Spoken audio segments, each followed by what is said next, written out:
பகல்காம் பயங்கரவாத தாக்குதலுக்கு பதிலடியாக சிந்து நதியில் பாகிஸ்தானுக்கான நீர் பங்கீட்டை மத்திய அரசு நிறுத்தி வைத்ததால் அந்நாட்டின் விவசாயம் தடைபட்டு பொருளாதார மந்த நிலை நீடிக்கிறது. இதன் காரணமாக பாகிஸ்தானில் விலைவாசி விண்ணை முட்டும் அளவுக்கு உயர்ந்ததால் ஆக்கிரமிப்பு காஷ்மீரில் இளைஞர்கள் தன்னெழுச்சியாக போராட்டத்தை முன்னெடுத்தனர். இந்த சூழலில் கார்கில் போர் வெற்றி தின விழாவில் பேசிய மத்திய பாதுகாப்புத்துறை அமைச்சர் ராஜ்நாத் சிங், பாகிஸ்தானில் நடைபெறும் நிகழ்வுகளை மேற்கோள் காட்டி, இனி அந்நாட்டுடன் பேச்சுவார்த்தை நடத்துவது என்றால் அது ஆக்கிரமிப்பு காஷ்மீரை மையப்படுத்தியே இருக்கும் என தெளிவாக கூறியுள்ளார். மேலும் பாகிஸ்தான் வசமுள்ள காஷ்மீர் இந்தியாவின் ஒன்றுபட்ட காஷ்மீரின் ஒரு பகுதி என்றும் ராஜ்நாத் சிங் தெரிவித்துள்ளார். பயங்கரவாதத்துக்கு பாகிஸ்தான் துணை போகும் வரை அந்நாட்டுடன் பேச்சுவார்த்தைக்கு இடமில்லை என்பதுதான் மத்திய அரசின் நிலைப்பாடு.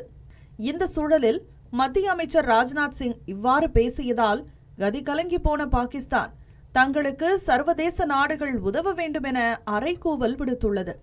மேலும் ராஜ்நாத் சிங்கின் பேச்சு ஜம்மு காஷ்மீர் தொடர்பான உண்மையை சித்தரித்து பிராந்திய அமைதியை சீர்குலைப்பதாகவும் பாகிஸ்தான் கதற தொடங்கியிருக்கிறது. இது தொடர்பாக பாகிஸ்தான் அரசு வெளியிட்டுள்ள செய்திக்குறிப்பில், ஜம்மு காஷ்மீர் தொடர்பாக இந்திய பாதுகாப்புத்துறை அமைச்சர் வெளியிட்ட கருத்தை வன்மையாக கண்டிப்பதாகவும், அவரது உரை உண்மையை தவறாக சித்தரித்து பிராந்திய அமைதிக்கு அச்சுறுத்தலை ஏற்படுத்துவதாகவும் தெரிவித்துள்ளது. இதனால் சர்வதேச நாடுகள் இந்தியாவுக்கு அழுத்தம் கொடுத்து சிந்து நதி பிரச்சினைக்கு தீர்வு காண உதவ வேண்டுமென பாகிஸ்தான் வேண்டுகோள் விடுத்துள்ளது.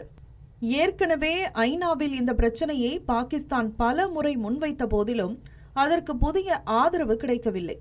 கடந்த 1960ஆம் ஆண்டில் கையொப்பமான சிந்து நதி ஒப்பந்தம் தற்போது காலாவதியாகிவிட்டதாக மத்திய அரசு தெளிவாக தெரிவித்துவிட்டது.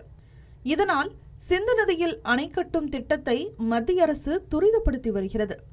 இந்த திட்டத்தின் மூலம் கூடுதல் நீரை சேமித்து ராஜஸ்தான், பஞ்சாப் மற்றும் ஹரியானா மாநிலங்களின் விவசாய தேவைகளுக்கு பயன்படுத்த மத்திய அரசு திட்டமிட்டுள்ளது.